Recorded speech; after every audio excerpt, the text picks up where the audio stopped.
Hello all and welcome to another Caffeine Entertainment video. It's Art here with day one of Tech Review Week, and we're reviewing my brand new phone, the Google Pixel 3a. It's upside down, but here it is in its case and all of its glory. The screen is very vibrant and bright. The reasons I got it was it doubled my storage from 32 gigabytes on board to 64 gigabytes on board. Don't know if you can see it. Don't know if you can see it on screen, but it's very vibrant in its color boastings. I found that the battery lasts about a day and a half to a day and a quarter of regular usage. I have watched plenty of YouTube videos on here and Twitch videos to try to benchmark the testing. The 5.7-inch screen, bezel to bezel, is better than my screen and bigger than my screen on my previous Motorola X4. So that's another plus. It still has your fingerprint authorization and fingerprint scanner and still uses Google Pay. It also has, which I have to unlock it again, it also has, if I can do it, it has the, how comes I can do it whenever I don't mean to, but I can't do it here on video. It has the, there you go, the squeeze to side, to touch, to wake up the Google Assistant. Yeah, and that is how it does on that. I have found that it is more responsive to my voice than a lot of times my Amazon Echo is. Although my Echo, having had it for years, has become a good go-to device. So the screen is vibrant. Another thing that I like about it is it came out in May of 2019, so May of last year is when it was first introduced, and it's a budget phone. It's around $200 to $300 if you and it's on Google Fi. So, and that's my carrier is Google Fi. And it has a headphone jack. Now, granted, I use mostly Bluetooth headphones, so I have kind of inadvertently eliminated the use of a headphone jack for me, but it's always nice because I do have and I do buy cheap headphones for on the go that are plug-in to a headphone jack, and I prefer to leave the headphone jack in my phone. And because this one is bigger lengthwise and widthwise, but smaller girth than my former phone, it still works great. I have found that it boots faster, and that may be because it's newer, but it boots faster than my old phone. I leave it charged overnight. It takes about 2.5 to 3.5 hours to charge from a completely dead battery to a completely full battery in my own testing that I've done. The screen protector here does have its bubbling up issues because the screen protector is new and all that. But I find that its crystal clear display and its ability to have access to Google Home that my other phone didn't have is a plus. And if you're looking for an Android 10s or 11s kind of competitor, The 3A is your competitor. Now, of course, the Pixel 4 is like the iPhone 11. It's the Android's answer to iPhone 11.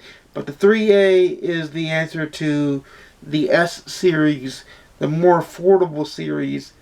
To me, the more important series. Because, like, I still, even when I change jobs, and I'll be making, the point of it is to make more money. I still can't see spending $700 on a phone.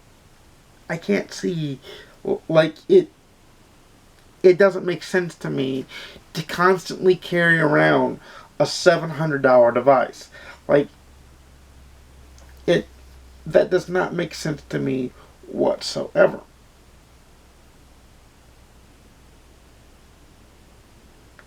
So that's why I won't do that. And I can't endorse doing that. If that's you, do you. But I do the best smartphone for myself for the price and affordability of my budget. And even when my budget goes up, when I change jobs and my budget goes up, it doesn't mean that I want to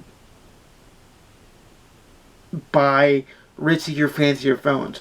There's better amounts of money, and maybe I'll talk about in a later video once the room renovations are done, the room rearrangings and redesigning is done. Maybe I'll talk about where to better spend $700 and what you can get for $700 other than a phone. I'm not begrudging anybody that has it, but this is the quintessential perfect phone. The Pixel 3 is the quintessential perfect phone. It has Dragon Glass, not Gorilla Glass. I found that even without a screen protector, when I dropped it a couple times, it did not break, it did not crack, it did not scratch. So, but I was being careful with it. I do have a tempered glass screen protector on it, and I do have a case that actually comes with a neat little kickstand that turns so I can watch videos and the whatnot. Of course, not. There we go. There's your turning ability, and it turns basically all the way around.